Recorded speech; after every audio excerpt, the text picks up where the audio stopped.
இப்ப என்ன சொல்றாங்க, யோ நீ பெரிய ஆள் நினைச்சு உன்னை பக்கத்துல வச்சா உன்னை நாங்க தான் காப்பாத்தணும் போல், நீ இந்தியா கதற அப்படிங்கிற மாதிரி என்ன பண்றான், எங்க ஸ்பேஸ் இருக்கோ அங்கேயும் அடிக்கிறான். சவுதியில் அடிக்கிறான், குவைத்தில் அடிக்கிறான், கத்தாரில் அடிக்கிறான், பஹ்ரைனில் அடிக்கிறான். அவனு கதி கலங்கி போறானுங்க. அவன் அமெரிக்காவில இருந்து 2000 கிலோமீட்டர் தாண்டி இங்க வந்து இப்ப என்னன்னா அவனுக்கு ஒரு பெரிய பிரஸ்டீஜ் இஷ்யூ ஆயிருச்சு. எங்களுடைய உச்சபட்ச தலைவர் 50 வருடம் ஆண்ட ஒரு தலைவரை நீங்க வந்து காலி பண்ணிட்டீங்க, இதுக்கு நான் பழி வாங்காம விட மாட்டேன் அப்படின்னு என்ன பண்றாங்க, வித்தியாசமான அட்டாக். யாருமே உலகத்தில் நினைச்சு பார்க்க முடியாத அட்டாக் பண்றாங்க. ஒரு 3Dல படம் வரைகிறான், அதை வந்து இது நினைச்சு வந்து பாம்பு போடுறான். பார்த்தா அடுத்த நாள் காலையில் போட்டோ எடுத்து போறானுங்க, வீடியோ எடுத்து போறாங்க. வெறுந்தரையில் பாம்பு போட்டு போயிருக்க. பல தட்டுப்பாடுகள் வந்துருச்சு இந்த ஈரான் இஸ்ரேல் யூஎஸ் போர்னால. யூஎஸ் என்ன சொல்கிறாங்க, நாங்கள் வந்து முடிச்சிருவோம், சீக்கிரமாகவே முடிச்சிருவோம் இந்த போரை அப்படின்றாங்க. ஆனால் ஈரான் வந்து நம்ம நினச்சி பார்க்க முடியாத டெக்னாலஜியெல்லாம் மிசைல்லே வச்சுருக்காங்க. மைனிங்கை வந்து நீங்கள் எடுங்கன்னு சொல்லும்போது மிசைலை வச்சே மைன் பண்ணுறாங்க. இந்த போர் எங்கே போய் முடியும் சார்? அதிகமாக மக்கள் தேவைப்படக்கூடிய பொருளை வந்து மெயினாக வந்து பெட்ரோல், டீசல், மாதிரி கச்சா எண்ணெய். இந்த கச்சா எண்ணெய் டாலர்ல தான் மிக்ஸ் பண்ணுறோம். தங்கத்தை டாலர் தான். உலக அளவில் 2 தான் முக்கியமானது. இந்த நாட்டினுடைய வல்லரசுக்கான அடையாளமே அதுதான். ஏன்னா நீங்கள் என்ன பொருள் வாங்கினாலும் டாலர் தான் வாங்கணும். முதல்ல இந்த அமெரிக்காவுக்கும் இந்த கச்சா எண்ணெய்க்கு என்ன சம்பந்தம்னா ஒண்ணுமே கிடையாது. அது வந்து மிடில் ஈஸ்ட்ல இருக்கக்கூடிய ஒரு பொருள். அதை அவன் எடுத்துட்டு போய் அவன் வந்து மார்க்கெட் பண்ணி உலக அளவில் பிசினஸ் பண்ணி அதை தன்னுடைய கண்ட்ரோல் வச்சிருக்கான். அதிகமாக தேவைப்படக்கூடிய ஒரு பொருளா இருக்கு உலகத்தில். அப்போ அதை கண்ட்ரோல்ல வச்சுக்கிட்டு தான் நீங்க வல்லரசா இருக்கு. இப்போ அதை தான் தொடர்ந்து போது ஈரான் ஈராக் வாரா இருக்கட்டும், தொடர்ந்து வெனிசுலா வாரா இருக்கட்டும், எல்லாத்துக்கும் காரணமே வந்து இந்த பெட்ரோல் தான். மொசாட்டுடைய தலைவரும் நெதன்யாவுமே கொல்லப்பட்டார் அப்படிங்கிறது இன்டர்நேஷனல் செய்திகளில் போறாங்க. இன்ஜூரி ஆர் கில்டுன்னு போறாங்க. ஹெவியாக அவர் காயமடைந்திருக்கலாம் அல்லது இறந்திருக்கலாம். ஏதோ ஒரு அட்டாக் அவர் மீது நடந்திருக்குங்கிறது மட்டும் உண்மை. This video is presented by BMC. Desktop and laptops for your office at wholesale price. All in one place. FT politics நேயர்களுக்கு வணக்கம். இன்னைக்கு நம்ம கூட பேசுறதுக்கு ஜேர்னலிஸ்ட் சுபை சார் தான் இருக்காங்க. வாங்க பேசலாம் சார். வணக்கம். வணக்கம். பல தட்டுப்பாடுகள் வந்துருச்சு இந்த ஈரான் இஸ்ரேல் யூஎஸ் போர்னால. இப்போ என்ன யூஎஸ் என்ன சொல்கிறாங்க, நாங்கள் வந்து முடிச்சிருவோம், சீக்கிரமாகவே முடிச்சிருவோம் இந்த போரை அப்படின்றாங்க. ஆனால் ஈரான் வந்து நம்ம நினச்சி பார்க்க முடியாத டெக்னாலஜியெல்லாம் மிசைல்லே வச்சுருக்காங்க. மைனிங்கை வந்து நீங்கள் எடுங்கன்னு சொல்லும்போது மிசைலை வச்சே மைன் பண்ணுறாங்க. இந்த போர் எங்கே போய் முடியும் சார்? இல்லை, முதல்ல இந்த போர் எதுக்கு ஆரம்பிச்சதுன்னு பார்க்கணும். வந்து நீங்கள் உலகத்தினுடைய வல்லரசு அமெரிக்கா அப்படின்னு சொல்கிறோம். அமெரிக்காவினுடைய வல்லரசு எப்படி ஆச்சுன்னா அமெரிக்காவினுடைய அந்த டாலர்னால தான் அது வல்லரசு ஆச்சு. இப்போ உலகத்தில் முக்கியமான பொருட்களை வந்து அதிகமாக மக்கள் தேவைப்படக்கூடிய பொருளை வந்து மெயினாக வந்து பெட்ரோல், டீசல், இந்த மாதிரி கச்சா எண்ணெய். இந்த கச்சா எண்ணெய் டாலரில் தான் மிக்ஸ் பண்ணுறோம். தங்கத்தை டாலர் தான் மிக்ஸ் பண்ணுறோம். உலக அளவில் 2 தான் முக்கியமானது. அந்த நாட்டினுடைய வல்லரசுக்கான அடையாளமே அதுதான். ஏன்னா நீங்கள் என்ன பொருள் வாங்கினாலும் டாலர் தான் வாங்கணும். இப்போ அப்படி தான் இது வரைக்கும் நடந்துகிட்டு இருக்கு.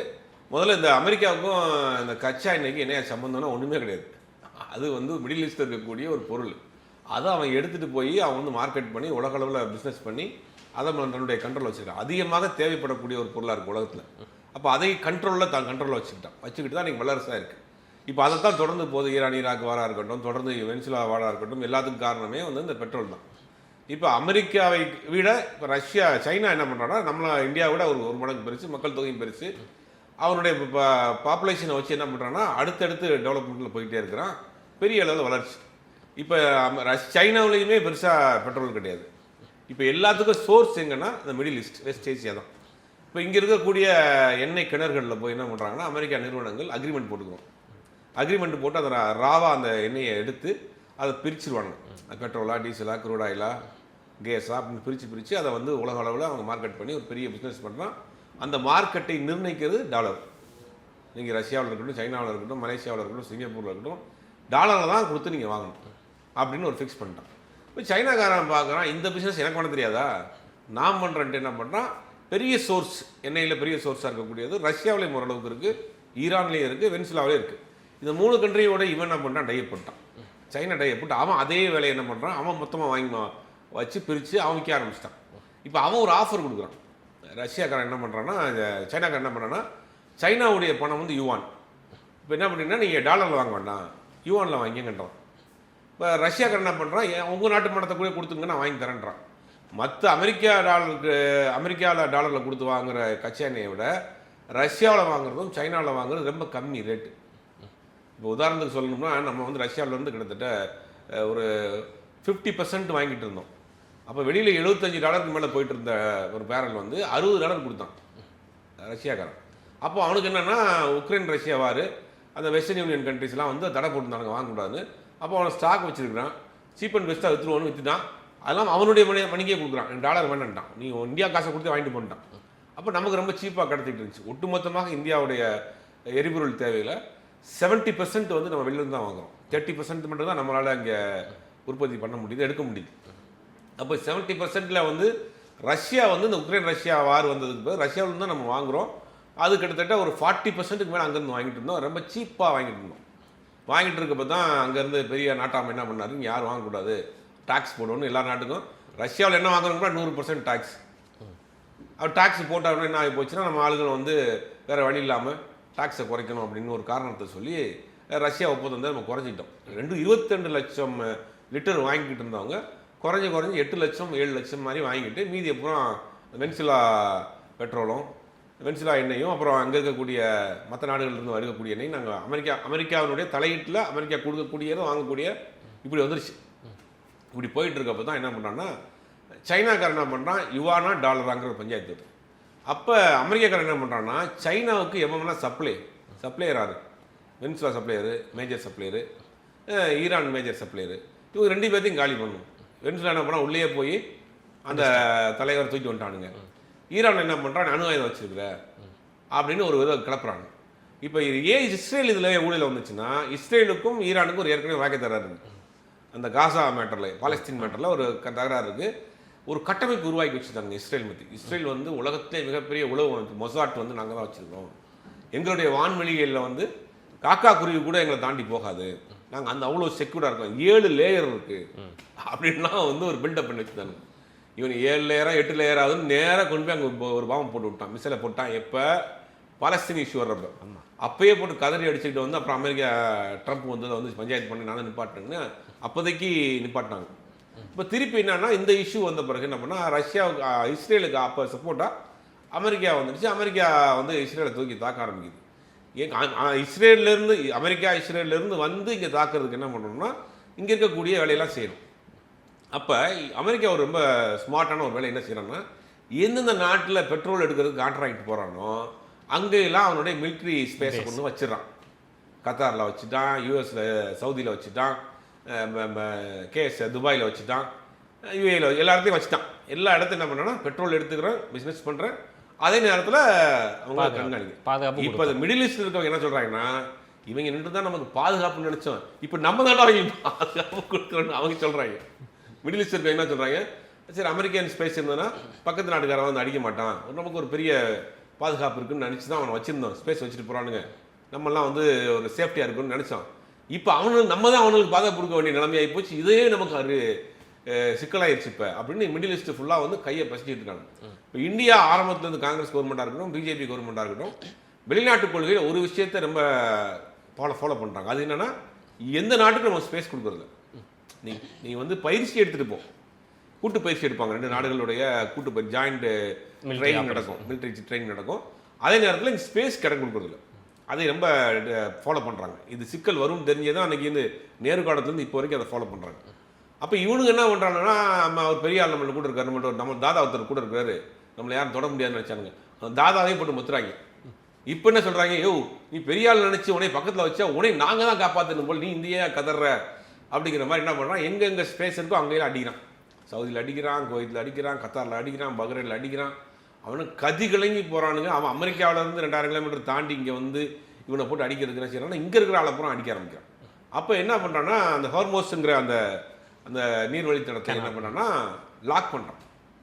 ஒட்டுமொத்த இந்தியா உலகத்துக்கான பொருட்களை ஏற்றி கொண்டு போகிறது. அது வந்து பெட்ரோல் டீசல் மட்டும் கச்சா எண்ணெய் மட்டும் கிடையாது, பெரும்பாலான வழித்தடம் அதுதான் மெயினான ஒரு இடம். இப்போ நம்ம உதாரணத்துக்கு நம்ம பாஷையில் சொல்லணும்னா, இப்போ சென்னையிலேருந்து சவுத்துக்கு போகிறோம், செங்கல்பட்டு கிட்ட மட்டும் என்ன பண்ண முடியும், அந்த மாதிரி அவன் மூடிட்டான்னா எப்படி நீர்வழித்தடத்தை மூடணும்னா, அந்த இடத்துல ஒரு இந்த எண்ட்லேயும் அந்த எண்ட்லேயும் வந்து அவன் வந்து ஒரு பாயிண்ட் வச்சுருப்பான். அது கூட யாராவது இவனுடைய பெர்மிஷன்லாம் உள்ள வந்தால் அதை சுட்டு அதை வந்து வீழ்த்துறது தான் அது. அதே மாதிரி வான்வெளியும் மூடி விட்டான். அவனை தாண்டி கிராஸ் பண்ணால் அவன் ஷூட் பண்ணிடுவான். இதுக்கு பயந்துக்கிட்டு அவன் போக மாட்டாங்க. அப்படி தான் ஒரு எண்ணெய் கப்பலை அடித்து காலி பண்ணாங்க. இப்போ என்ன ஆகி போச்சுன்னா, ஒட்டு மொத்தமாக பொருட்களும் சரி எண்ணெயும் சரி போக்குவரத்து மொத்தமாக முடங்கிருச்சு. இது வந்து பெரிய பிரச்சனையாகி போயிட்டு இருக்கு. இப்போ என்ன பண்ணுறேன்னா, ஏற்கனவே அந்த கம்பெனியை வந்து அவனுங்க வந்து உள்ளே பூந்து அடித்து காலி பண்ணிட்டானுங்க. அவங்க பையன் வந்து அந்த பதவியை ஏற்றுக்கிட்டாங்க. இப்போ என்னென்னா அவனுக்கு ஒரு பெரிய ப்ரெஸ்டீஜ் இஷ்யூ ஆயிடுச்சு. எங்களுடைய உச்சபட்ச தலைவர் 50 வருடம் ஆண்ட ஒரு தலைவரை நீங்கள் வந்து காலி பண்ணிட்டீங்க, இதுக்கு நான் பழி வாங்காமல் விட மாட்டேன் அப்படின்னு என்ன பண்ணுறேன்னா வித்தியாசமான அட்டாக். யாருமே உலகத்தில் நினச்சி பார்க்க முடியாத அட்டாக் பண்ணுறாங்க. ஒரு திருடியில் படம் வரைகிறான், அதை வந்து இது நினச்சி வந்து பாம்பு போடுறான், பார்த்தா அடுத்த நாள் காலையில் ஃபோட்டோ எடுத்து போகிறானுங்க, வீடியோ எடுத்து போகிறானுங்க, வெறுந்தரையில் பாம்பு போட்டு போயிருக்க அப்படின்னு. அப்புறம் ஆப்ரஹாம் லிங்கன் ஒரு கப்பல் இருக்குது பார்த்தீங்கன்னா, உலகத்திலே மிகப்பெரிய போர்க்கப்பல், அது யார் ஆச்சு வச்சா நானுங்க. அவன் மேலேருந்து மிசைல் அடிச்சிட்டு இருக்கான், சைடில் ஒரு திருப்பு போட்டு போய் ஒரு ஃபைபர் போட்டில் அங்கே ஒரு குண்டை போட்டு வந்துட்டானுங்க. அது பயங்கரமான அந்த அதாவது போர் வழிமுறைகள் வந்து வித்தியாசமாக இருக்குது. அவங்களால யோசித்து பார்க்கவே முடியல. இப்போ என்னென்னா தற்காத்து கொள்ளக்கூடிய அளவுக்கு தான் அமெரிக்காவிடம் ஆயுதம் இருக்குன்றாங்க. திருப்பி அடிக்கிறதுக்கான ஆயுதங்கள் வந்து குறைஞ்சி போச்சு. ஆனால் வந்து இவங்க ஒன்றுமோ அந்த பெரிய எண்ணன் மனப்பான்மையோட போகிற மரியாதை நிப்பாட்டு அப்படின்ட்டே இருக்காங்க. நீ என்ன மரியாதை நிப்பாட்ட சொல்கிறது, நான் தான் நிப்பாட்டுவேன், நான் நினச்சா தான் நிப்பாட்டுவேன் அப்படின்னு சொல்லி நைட்டு ஆச்சுன்னா அவங்களுக்கு வந்து தீபாவளி பொங்கல் மாதிரி ஆரம்பிச்சிடானுங்க. மிஸ்ஸில் இறக்கிட்டே இருக்காங்க. டெல்லாவெல்லாம் ஒரு என்ன சொல்கிறது அப்படியே காசாவோடைய ரீக்ரியேட் பண்ணி வச்சுருக்காங்க. அந்த மக்களுக்கு அங்கே என்ன நடந்துச்சோ அதை விட கொடுமையான வேலை நடந்துகிட்டு இருக்கு. பார்த்தீங்கன்னா லட்சக்கணக்கான மக்கள் இறந்து போயிட்டாங்க, குழந்தைகள் இறந்து போயிட்டாங்க அப்படின்னு இன்றைக்கி அவனுங்க அதே குரலை இங்கே கூறானு.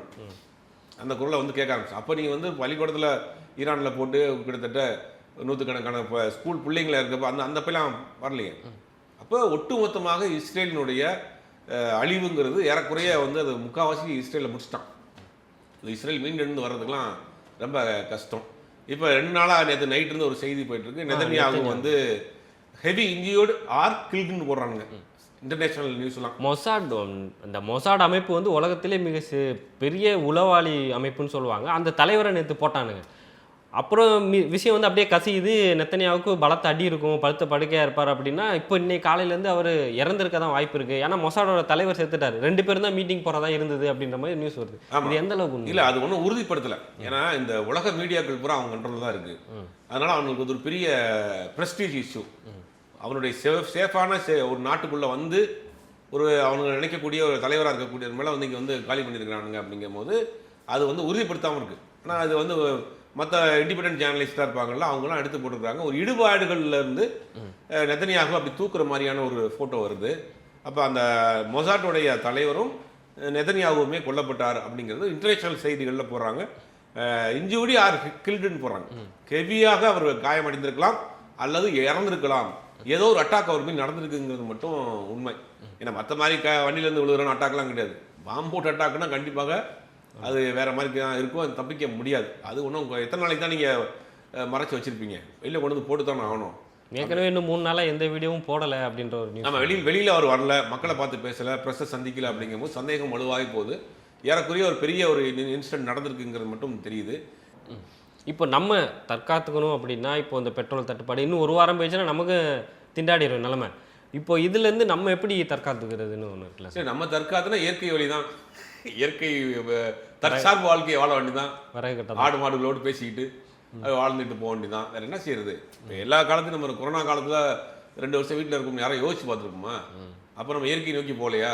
கஷாயத்தை வச்சு குடித்தோம், வெள்ளை புண்ணை திண்டோம், வீட்டு விட்டு வெளியே வர்றதில்ல, மாஸ்க் போட்டோம், கையில் க்ளவுஸ் போட்டோம், நம்மளே முடி வெட்டிக்கிட்டோம். என்ன நடந்துச்சா இல்லையா? அப்போ இந்த காலகட்டத்தில் இதையும் பார்க்கணும்னு நமக்கு தலையெழுத்து பார்த்தா ஆகணும். ஆனால் அந்த அளவுக்கு போகாது. ஏன்னா இது உலகம் முழுவதும் உள்ள பிரச்சனையாக இருக்குது. நம்மளாவது வந்து நம்ம வாழ்ந்துடலாம், பெட்ரோல் இல்லாமல் நம்மளால் வாழ்ந்துட முடியும். ஆனால் மற்ற நாடுகளில் மொத்தமாக வாழவே முடியாது. அவங்க பொருளாதார ரீதியாக தட்டுப்பாடு, அடிப்படை உணவு தட்டுப்பாடு வந்துடும். உணவு கொஞ்சம் ஏற்பட்டுரும் அவங்களுக்குலாம். உதாரணத்துக்கு மிடில் ஈஸ்ட் எடுத்துக்க, மிடில் ஈஸ்ட்ல எல்லாமே இம்போர்ட் பண்ணி சாப்பிட்றான். அவங்களுக்கு தண்ணி முதற்கொண்டு இம்போர்ட் தான். அப்படிங்கும்போது எப்படி மக்கள் அங்கே வாழ முடியும்? அப்போ எல்லாரும் சேர்ந்து ரஷ்யாக்கார ஈரான்கிட்ட போய் ஐயா சாமி பஞ்சாயத்தை முடிங்கய்யா, உங்கள் பஞ்சாயத்தை அப்புறம் வச்சுக்க, எங்களுக்கு பிரச்சனை வரும்னு அதை கொண்டு வந்துடுவாங்க. அதே மாதிரி எக்ஸ்டன் ஆகி போகாதுங்கிறதான் நினைக்கிறேன். இறுதியாக சார் அந்த வெனிசுலாவில் போய் இவங்க அந்த ஆட்சியை மாற்றுறது, இந்த அவரோட தலைவரை தூக்கிட்டு வந்ததுக்கப்புறம் இவங்க முந்தா நேற்று ஒரு ஃபோட்டோ ஒன்று போடுறாங்க. ஃபுல்லாக தங்க கட்டிகளாக இருக்குது. அவங்க நாட்டில் இருந்த வளத்தை யூஸ் பண்ணி அந்த தங்கத்தை எடுத்துருக்காங்க. அந்த தங்கத்தை இவங்க திருடிட்டு வந்துட்டு இவ்வளோ இருக்குது, ட்ரில்லியன்ஸ் ஆஃப் கோல்டு அங்கே இருக்குது அப்படின்ற மாதிரி போட்டிருக்காங்க. எங்களுக்கு எந்த பிரச்சனையும் இல்லைன்ற மாதிரி. இப்போ அடுத்து என்ன சொல்ல வராங்க அப்படின்னா, உலகத்திலே அதிகமாக தங்கம் இருக்கிற இன்னொரு லேண்ட் வந்து இந்தியாவில் ஆப்கானிஸ்தான், இந்தியா அப்படின்ற மாதிரி சொல்கிறாங்க. அப்போ இவரோட அடுத்த டார்கெட் வந்து இந்தியாவாக இருக்கும். இவர் ஏற்கனவே ஓப்பனாக சொல்கிறார், கியூபா தான் என்னோட அடுத்த டார்கெட், அதை முடிச்சுட்டு நேராக இந்தியாவுக்கு தான் வருவார் அப்படின்ற மாதிரி சொல்கிறாங்க. இது எப்படி சார்? இல்லை, அவர் சொல்கிறாரு, அது வரைக்கும் அவர் ஆட்சியில் இருப்பாருன்னு தெரியலையே. அங்கே இருக்கிற மக்கள் கோச்சு போயிருக்காங்க, அங்கே இருக்கிற ராணுவ கோச்சு போயிருக்கானே. எல்லா நாட்டிலையும் வளம் இருக்குது. நம்ம இந்த மக்கள் செல் வளத்தில் வந்து இந்தியா பெருசு. அப்போ கோல்டு ஸ்டாக்கு நம்ம தான் பெருசு. இது நமக்கு ரீடராக இருக்குது. இப்போ புதுசாக என்ன பண்ணுறாங்க, ஆப்கானிஸ்தானில் அவன் வந்து ஒரு மலையை கண்டுபிடிச்சிட்டான்னு பார்த்தா அது ஏகப்பட்ட இயற்கை வளங்கள்லாம் இருக்குது. அதை வந்து அது எவ்வளோ இதுக்கு போகணும் அந்த வேல்யூவேஷனே தெரியாமல் இருக்காங்க. அதனால தான் அவனை வந்து கை கொடுத்துட்டு இருக்காங்க. இப்போ அந்த அளவுக்கு போகாது. இவர் அது வரைக்கும் இருப்பாரா, இவர் ஆட்சியில் இருப்பாரா? ஏன்னா அவருடைய சொந்த கட்சியிலேயே அவருக்கு பிரச்சனை. அவருடைய கட்சியிலே வந்து செனட்டர்லாம் வந்து அவரை நீக்கணுங்கிறாங்க. மக்கள் மத்தியில் செல்வாக்கு இல்லை, இராணுவத்தின் பக்கத்தில் செல்வாக்கு இல்லை. அங்கே இருக்கிற இராணுவ வீரர்லாம் அங்கே இப்போ உதாரணத்துக்கு ஒரு மிலிட்ரி ஸ்பேஸ் வந்து அங்கே இருக்குது, துபாயில் இருக்குன்னா அவனுங்க கப்பலில் வச்சு ஜாலியாக தூங்கிட்டு எழுந்திரிச்சிக்கிட்டு சண்டே ஆச்சுன்னா பாட்டு பாடிட்டு என்ஜாய் பண்ணிட்டு இருந்தானுங்க. அவனுக்கு திடீர்னு போருக்கு போச்சோடனே அவன் கோவப்படுறான். இன்னையா போருக்கெலாம் போக சொல்கிறீங்க, அங்கே பாதுகாப்பு தான் வந்து நின்னோம் அப்படின்ற மாதிரி அவனுங்க வந்து பயங்கரமாக கோவப்படுறானுங்க. அந்த அளவுக்கு அவர் எல்லாத்துலேயும் கை வைக்க முடியாது. இந்தியா மாதிரியான ஒரு நாடு வந்து ஒரு மிகப்பெரிய நாடு, ஒரு பாரம்பரியம் இருக்குது. அவளை நீங்கள் வெனின்சுலா மாதிரியான நாடுகளில் உள்ளே போகிற மாதிரி இந்தியாவிலலாம் வர முடியாது. நம்மளுடைய இராணுவ பலமும் சரி, இயற்கை வளமும் சரி, நமக்கு ஒரு பெரிய ஒரு பாதுகாப்பாக இருக்குது. அந்த அளவுக்கு வராது. ஆனால் அந்த அளவுக்கு அது வரைக்கும் அவர் பதவியில் இருப்பாராங்கிறதும் தெரியல. ஏன்னா அவருக்கே ஏகப்பட்ட நெருக்கடிகள் போயிட்டு இருக்கு. பல கேள்விகளுக்கு சிறப்பான பதில் கொடுத்தீங்க. ஒரு நேரத்துக்கு பதிலுக்கு ரொம்ப நன்றி.